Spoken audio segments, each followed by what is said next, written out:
Hello friends, welcome back to KGC. इस video में हम लोग पीआईएल को डिस्कस करने वाले हैं। पीआईएल का फुल फॉर्म होता है पब्लिक इंटरेस्ट लिटिगेशन। ये जो कॉन्सेप्ट है ये यूएसए में ओरिजिनेट और डेवलप हुआ था इन 1960s।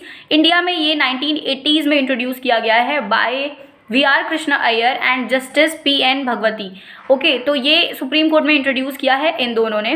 पीआईएल का फुल फॉर्म जैसा कि है पब्लिक इंटरेस्ट लिटिगेशन, ये इसकी डेफिनेशन भी यही है जो कि सुप्रीम कोर्ट ने दी है, that it is a legal action initiated in a court of law for the enforcement of public interest और general interest in the public or a class of community having pecuniary interest or some interest by which their legal rights and liabilities are affected। तो अगर किसी person की legal rights या fundamental rights किसी organisation या किसी individual के द्वारा अफेक्ट की गई हैं तो वो पर्सन पीआईएल दायर कर सकता है सुप्रीम कोर्ट में एंड वो केस लड़ सकता है इसके खिलाफ। ये पीआईएल का कॉन्सेप्ट है। पीआईएल के जो पर्पसेस हैं, फर्स्ट है vindicating the rule of law. Rule of law को ये विंडिकेट करता है, रूल ऑफ लॉ को ये इम्पोर्टेंस देता है।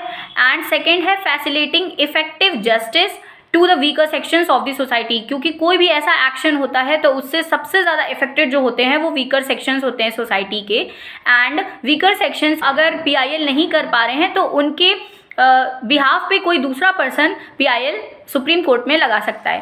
Third is meaningful realisation of fundamental rights. Fundamental rights का एक्चुअली मीनिंग क्या है ये पीआईएल के थ्रू हम जान सकते हैं। पीआईएल हमारे लिए इंपॉर्टेंट हो जाता है for the mains point of view and even for the prelims point of view. For more such videos do subscribe our channel, do like share the video. Thank you.